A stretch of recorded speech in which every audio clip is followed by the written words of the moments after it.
I first saw you, I met you, I kind of met you.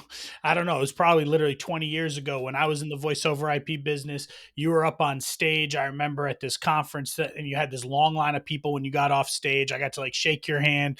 That was literally 20 years ago, probably.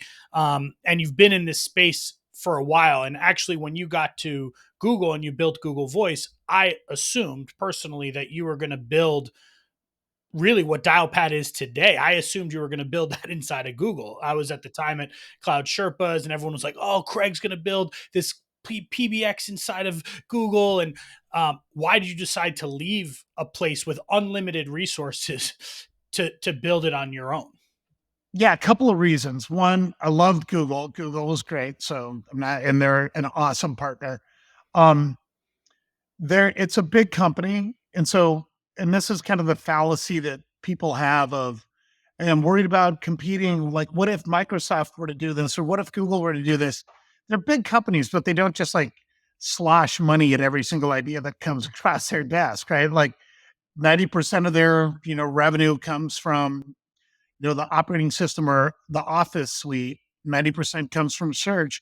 That's where 90% of the brain, like in the resources go to as well. So yes, it's well capitalized. Yes, you have great brand advantage, but it's harder to get things done. There's more people where you need approvals from. There's more people who have opinions on what should be done. Um, like it would be nice if they're just like, "Craig, here you go, pile of money, and no one's going to bother you. Knock yourself out. Let's see what you can do." And it's not like that. And by the way, that is to a degree what running a startup is. It's like, here's the money, you're on your own, go show us what you can do, which kind of fits my personality a little bit more. And specifically though, with Google, we were going to build this internally. I got moved, like I had transitioned out of the consumer side or the consumer app side, and I was working with the enterprise team, and we were going to build a Google Voice Enterprise Edition, and it was going to be insane. It would have been just like what we did.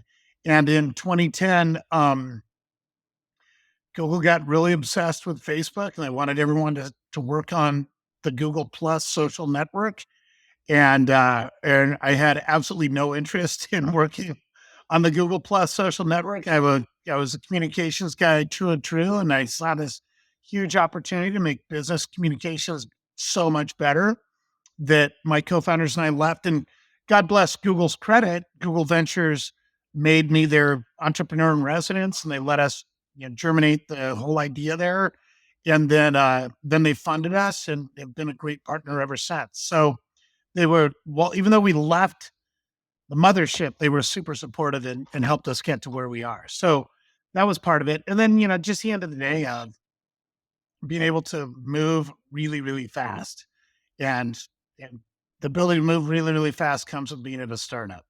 Like we acquired, like for example, we acquired a real time artificial intelligence company in 2018, way before AI hype, way before anyone was talking about it. And I went in, saw, I had never had AI on my roadmap at all. Saw a demo from the founders of this company called Talk IQ. And like I walked down to the meeting, I'm like, on that demo, their AI was understanding a conversation in real time and telling the sales rep, like, here, hey, you're doing the right things you did. Here's how to handle this objection. Here's another question to ask. Man, once you see that, like, I was convinced, like, okay, connecting everyone and making it sound right and making it beautiful and reliable. That's great. That's important. That's table stakes. And by the way, that used to be voice over IP. It's like biggest hurdle. But then you got to just assume, okay, we're going to get there. Everyone's going to get there. So what's the next step? What's the most innovative stuff? I'd never seen anything like the idea of a machine understanding the conversation and making it better. And so like we ended up getting approval from our board to buy that company like within 30 days of that meeting. And like within 90 days of that meeting, they were part of our company. Like we had closed the acquisition. Like that would never happen at any other company other than a startup. And I don't even think it would happen at most startups either. So um, those have been the things that made it That's why we left Google to do it. Just having that flexibility and just confidence that we know what we're doing and don't need to want we don't want to slow down to go through a lot of approvals every step of the way to do it.